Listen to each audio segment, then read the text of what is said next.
오늘 이 배경을 먼저 살펴보면 유다 민족이 바벨론의 포로로 잡혀가서 70년 후에 다시 귀환을 하게 됩니다. 사실 70년이라는 세월은 많은 사람들이 죽었습니다. 그리고 새 세대가 돌아왔지만 아직 전쟁의 폐허로 남아있는 상황이고, 기근과 또 질병과 가난이 함께 했던 그런 시절에 이 말씀을 주신 것은 다시 한번 선민으로서 하나님께서 어떻게 축복에 가실 것인가에 대한 말씀을 하는 내용이고, 그 가운데에서 언약 백성의 긍지를 심어주기 위해서 족보를 다시 한번 쭉 열거합니다. 유다의 이 이스라엘의 중심 지파가 되는 유다 지파와 시므온 지파에 대한 내용을 열거하거든요. 그게 누구는 누구를 낳고 하라고 쭉 설명하다가 9절에서 10절 2절 말씀을 특별히 할애를 해가지고 야베스에 대해서 말씀을 하고 있습니다. 조금 남다르다고 볼 수 있지 않겠습니까? 다른 사람은 이름만 소개하고 있고, 누가 누구를 낳고 또 누가 어떻게 했다라고 하는 그 내용만 소개하고 있는데, 야베스는 그 가운데서 2절의 말씀을 할애해가지고 야베스에 대해서 기록한 이유가 무엇이냐, 야베스가 난산이었고 고통 가운데 태어났다. 그리고 그가 또 어머니를 닮아서 기도함으로써 그 고난과 역경을 이겨냈다. 그래서 이스라엘 백성들에게 모델 케이스로 보여주는 거예요. 바로 야베스와 같은 사람도 이런 역경을 극복하고 이겨냈다. 그러니 그를 모델로 세워서 다른 사람들의 신앙생활할 때 한번 야베스를 생각해 보라 라고 하는 의미로 기록을 했거든요. 그렇다면 오늘 우리들에게도 어떤 교훈이 있느냐 하면, 우리가 코로나로 지금 3년 동안 사실은 말할 수 없었지요. 그동안에 소상공인들과 조그맣게 자기 생업을 하는 사람들이 거의 문 닫는 경우들이 많았고, 다 정말 힘들고 어려운 과정을 겪었어요. 그래서 이제 일상으로 돌아갈 것이다 라고 생각하고 다시금 장사를 준비하고 했던 상황인데, 이것이 완전히 해제가 된 것이 아니라 또다시 증가되는 이런 상황인데, 이러다 보니까 코로나 상황보다도 지금이 더 어렵다는 거예요. 장사도 더 안 된다는 거예요. 왜냐? 물가가 굉장히 많이 올라가지고 사람들이 굉장히 위축을 받아갖고 잘 어디 가서 살려고도 하지 않고 하는 이런 모습이 모두가 다 힘든 거예요. 안 나가는 사람들의 심정도 힘들고, 장사하는 사람들도 힘들고, 주변의 모든 환경이 다 힘들고 어렵고, 질병에 대한 두려움도 있다는 것이죠. 그렇다면 이런 환경 속에서 야베스를 모델로 보여주셔가지고, 야베스가 이런 환경에 어떻게 극복하고 이겼는가, 그것을 우리에게 바라보도록 말씀해 주시는 줄로 믿습니다. 그러면 야베스에 대해서 한번 다시 상고를 할 터인데요, 9절의 말씀을 다 같이 읽어보도록 하겠습니다. 9절 시작. 야베스는 그의 형제보다 귀중한 자라. 그의 어머니가 이름하여 이르되 야베스라 하였으니 이는 내가 수고로이 낳았다 함이었더라. 아멘. 야베스라고 하는 이름은 수고와 슬픔이라는 의미를 가지고 있습니다. 그래서 내가 수고로이 낳았다, 이 말은 난산이었다는 거예요. 야베스가 태어날 때 난산이었습니다. 그러면 오늘 같은 경우에는 다 산부인과를 가잖아요. 또 중간에 힘들고 어려우면 119를 불러가지고 응급실로 가잖아요. 그러면 그것이 큰 문제가 되지 않고 잘 치료도 되고 해결을 할 수도 있습니다만은, 이 당시에 무슨 119가 있습니까? 응급실이 있습니까? 병원이 있습니까? 결국은 난산이 되어지면 어찌할 수가 없어요. 오직 믿는 사람들에게 바라보고 의지할 대상은 하나님밖에 없는 줄로 믿습니다. 그래서 야베스의 어머니가 이런 난산의 고통 가운데 하나님만 바라봤다는 거예요. 그래서 하나님께서 응답해 주심으로 그래도 난산이지만 출생을 해서 건강한 모습으로 오늘 야베스가 있는 것을 볼 때 야베스의 어머니는 이 야베스를 다른 형제들 가운데 귀중한 존재로 여긴 것은 그냥 난 것이 아니다. 하나님의 특별한 은혜로, 하나님의 특별한 도움으로 오늘 내가 있다. 그래서 귀중하게 여기는 상황이었고, 야베스도 그 사실을 어머니를 통해서 들어서 알고 있기 때문에 내가 이 땅에 있다는 자체가 하나님의 은혜였구나 라고 하는 것을 고백하고 있거든요. 이 말은 한나가 자식이 없었을 때 처음에는 기도도 하지 않았습니다. 왜? 남편의 사랑이 충만하니까 기도가 없어도, 아기가 없어도 별로 상관하지 않았는데, 분인나가 이제 아기를 낳고 한나를 자꾸 괴롭히니까 한나가 기도하기 시작합니다. 그래도 응답이 없으니까 금식하기 시작합니다. 그래도 응답이 없으니까 서운하면서 하나님 앞에 기도했더니 하나님께서 응답해 주심으로 아들 사무엘을 낳은 줄로 믿습니다. 그런데 한나는 서운하고, 대부분의 사람들은 응답을 받으면 내가 언제 그런 얘기를 했나요? 하고 전혀 모르는 척 하는 경우가 있습니다만은, 한나는 젖을 떼자마자 사무엘을 성전에 바치지 않습니까? 그리고 뒤에서 기도할 때 하나님께서 이남 삼녀를 또 더 허락해 주신 줄로 믿습니다. 그러다 보니 한나는 기도의 어머니가 됐지요. 그리고 그 기도를 받고 자란 사무엘도 기도의 사람이 됐지요. 마찬가지로 야베스 어머니가 야베스가 태어날 때부터 기도하지 않을 수가 없었고, 그리고 그 아들을 바라볼 때마다 하나님의 은혜를 생각하지 않을 수 없었고, 그러니까 늘 기도하는 마음을 가졌더니 야베스도 기도하는 사람이 되었더라. 할렐루야. 결국은 야베스나 야베스의 어머니나 이렇게 힘들고 어려운 과정을 기도로서 극복하고 이겨낼 수 있었다. 유다 민족이 현실에 처한 상황은 정말 힘들고 어렵고 막막하기 짝이 없지만, 그런 속에서도 야베스의 어머니와 야베스가 기도함으로 극복하고 이기지 않았더냐. 이것을 모델로 보여주고자 이 말씀을 기록하고 있는 줄로 믿습니다. 그렇다면 어떻게 기도했고 어떻게 극복했는가? 10절의 말씀을 다 같이 읽습니다. 시작. 야베스가 이스라엘 하나님께 아뢰어 이르되, 주께서 내게 복을 주시려거든 나의 지역을 넓히시고 주의 손으로 나를 도우사 나로 환난을 벗어나 내게 근심이 없게 하옵소서 하였더니 하나님이 그가 구하는 것을 허락하셨더라. 아멘. 따라서 합시다. 마음의 지경을 넓히라. 야베스가 이렇게 기도했어요. 하나님, 제게 복을 주시려거든 나의 지경을 먼저 넓혀 주옵소서. 이 기도가 얼마나 멋진 기도인지 아십니까? 왜냐하면 제가 종종 이런 설교를 했습니다. 내 그릇이 컵만큼밖에 믿음의 그릇이 이거만 해요. 근데 하나님 앞에 복을 달라고 기도할 때, 하나님 이따만한 복을 주세요, 집채만한 복을 주세요 라고 그렇게 기도했다고 하면, 그래 하나님께서 너에게 복을 좀 하고 여기다가 집을 갖다 꽉 눌러놓으면 이게 어떻게 되겠어요? 깨지는 거예요. 깨지는 건 두 사람만 깨지고 다른 사람은 깨지는 것도 모르는가 봐요. 깨지는 거예요. 하나님, 내게 복을 주시려거든 나의 믿음의 지경을 먼저 넓혀 주옵소서. 하나님은 그릇을 준비한 만큼 복을 주시고 입술에 복을 담은 사람들에게 복을 주시는 줄로 믿습니다.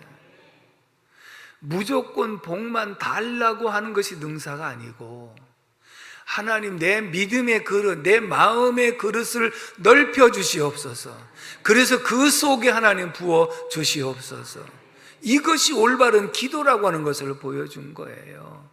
대부분의 믿음이 초신자일 경우에는 이것도 주시고 저것도 주시고 다 달라고만 했지 그릇을 준비하지 않고 달라고만 하니 줄 수가 없는 거예요. 그 그릇마저 깨질 수밖에 없기 때문에.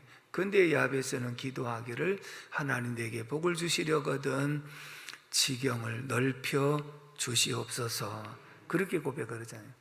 열왕기하 4장 1절에 7절의 말씀을 보면 엘리사 선지자 시대에 선지 생도가 죽었습니다.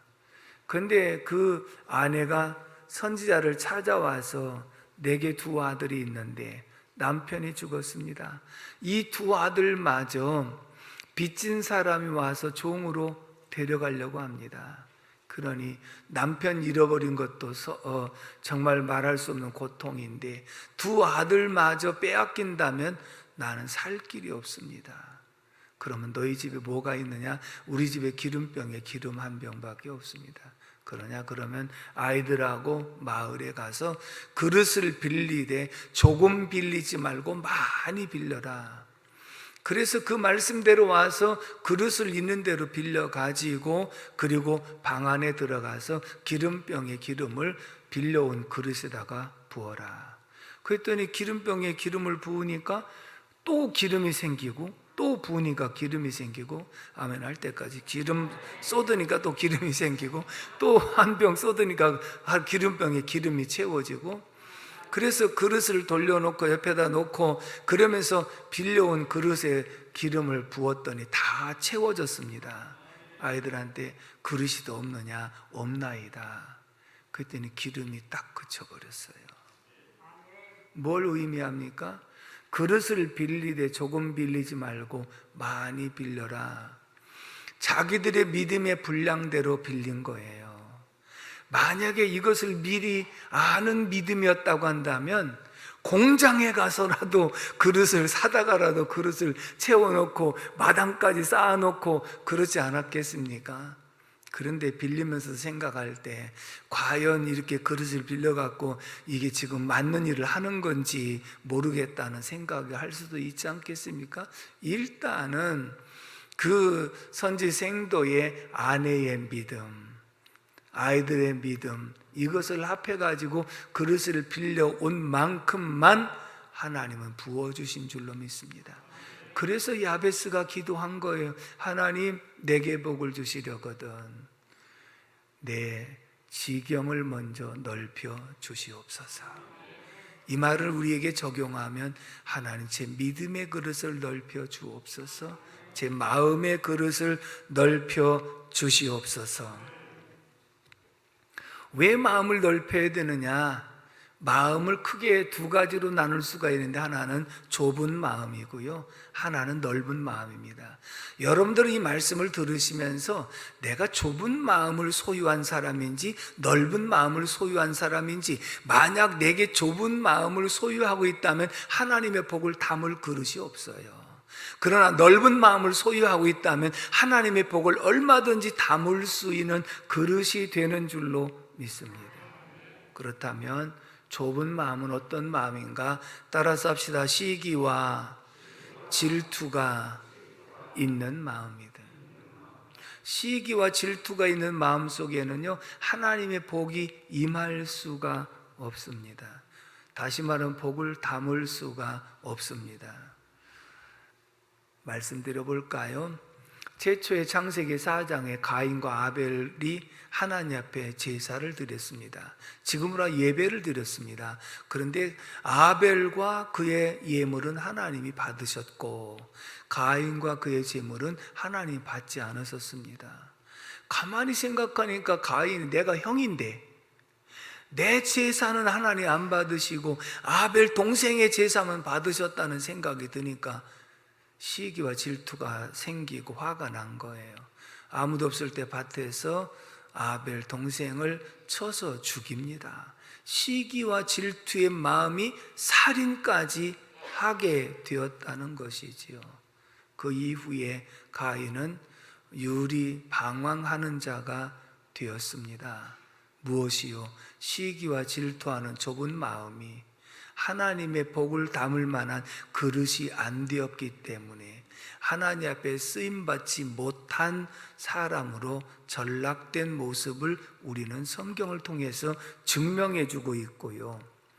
그 다음에 사울과 다윗 사이에 다윗이 골리앗을 무찌르고 전쟁에 승리하고 돌아오는데 백성들이 자기들이 노래를 지어갖고 사울이 죽인 자는 천천히요 다윗이 죽인 자는 만만이로다 하고 막 찬양을 하거든요.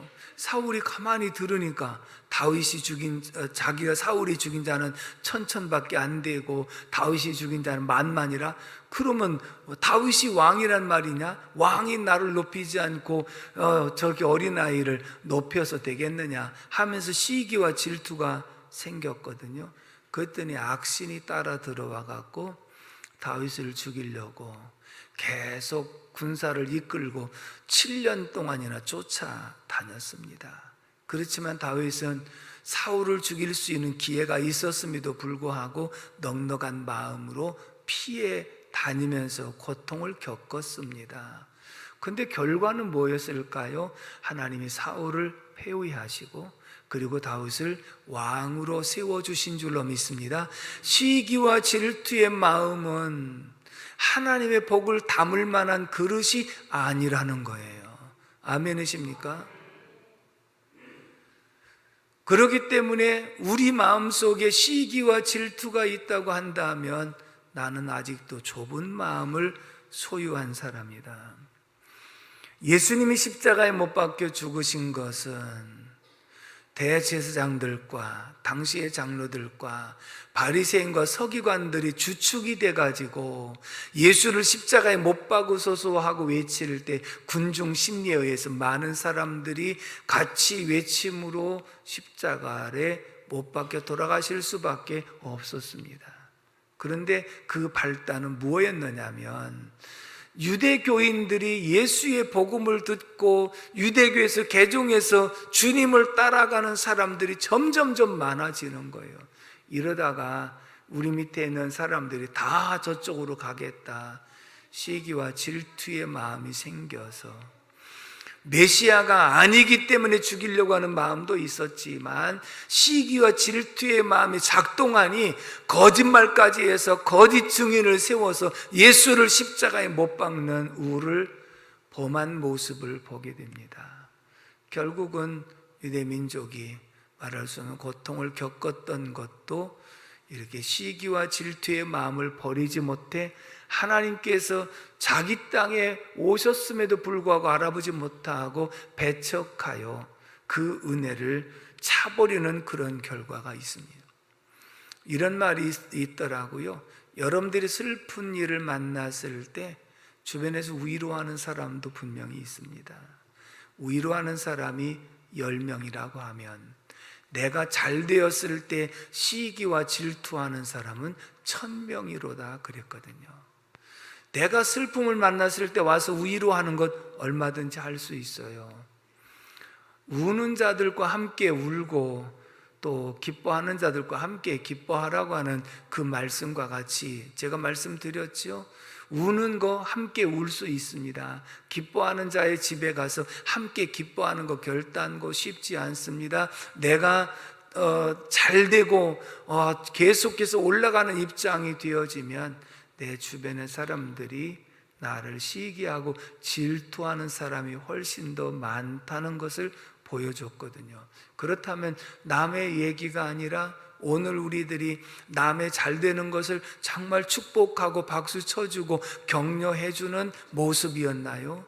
아니면 슬픔을 만났을 때 위로하는 정도였지 진정 그가 잘 되고 있을 때 내가 격려하고 박수 쳐주는 모습이 아니라 은근히 시기하고 질투하지는 않았는지요? 만약에 내게 이런 시기와 질투, 좁은 마음이 있다고 한다면 아무리 하나님 앞에 복을 달라고 기도해도 복을 담을 만한 그릇이 아니기 때문에 하나님께서 그에게 복을 주실 수 없다는 사실을 우리는 알아야 되는 줄로 믿습니다. 그렇다면 넓은 마음은 어떤 마음일까요? 따라서 합시다. 포용하고 용서하고 섬기는 마음이다. 아멘이십니까? 좀 더 크게 합시다. 포용하고 용서하고 섬기는 마음이다. 아멘.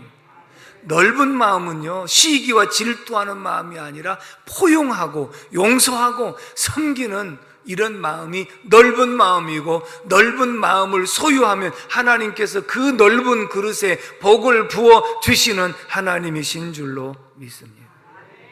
볼까요?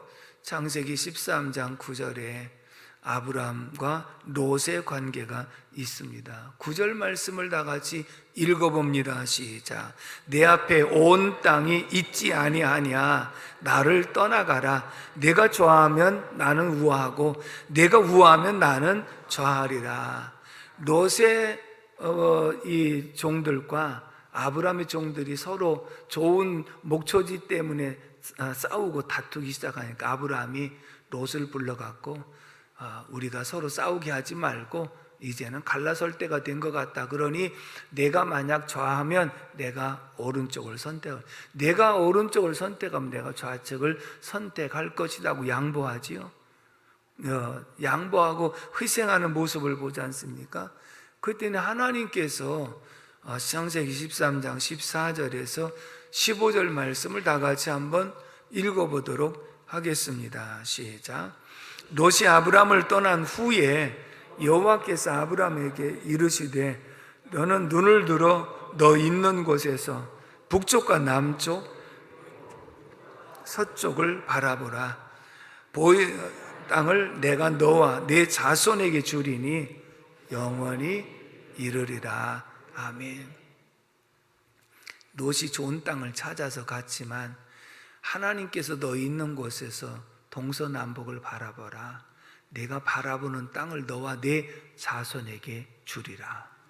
더 귀한 것 주셨어요. 왜? 아브람이 믿음의 그릇을 넓혔고 마음의 그릇을 넓혔어요. 포용하고 섬기고 희생하는 마음을 가졌더니 그 넓은 마음의 그릇에 동서남북 내 눈에 보이는 땅을 주리라. 엄청난 축복이에요. 우리가 마음을 좁혀서 시기하고 질투에도 받지 못하는 것을 내 마음을 넓혀서 포용하고 용서하고 주려고 하는 마음을 가졌더니 더 줄 수 있는 환경 여건을 만들어 주시고 넓은 그릇에 부어주시는 분이 하나님이신 줄로 믿습니다. 이것이 진정한 하나님의 축복인 줄로 믿습니다. 더 좋은 땅, 더 넓은 땅을 주셨다는 것이죠. 우리가 세례 요한을 보면 이사야 선지자를 통해서 세례 요한에도 이렇게 외쳤습니다. 너는 광야에서 외치는 자의 소리다. 소리는 이곳에서 발성을 하면 상대방들에게 듣게 하고 깨닫게 하고 사라지는 존재입니다. 세례 요한은 주의 길을 예비하는 자로서 주의 길만 예비하면 사라지는 존재라고 하는 것을 세례 요한은 처음부터 압니다. 그리고 나서 그가 고백하기를 나는 그분의 예수님의 신들매 끈을 풀기도 감당하지 못한다. 노예들이 주인의 신발끈을 묶었다 풀어줬다 하는 그 일을 나는 그것도 감당하기 어려운 존재다. 이렇게 자신을 낮췄습니다. 그리고 고백합니다. 나는 물로서 세례를 베풀거니와 내 뒤에 오시는 그분은 불러서 너희에게 세례를 줄 것이다. 그러면서 더 멋진 말을 했습니다. 따라서 합시다. 나는 쇠하여야 하겠으나 그는 흥하여야 하리라.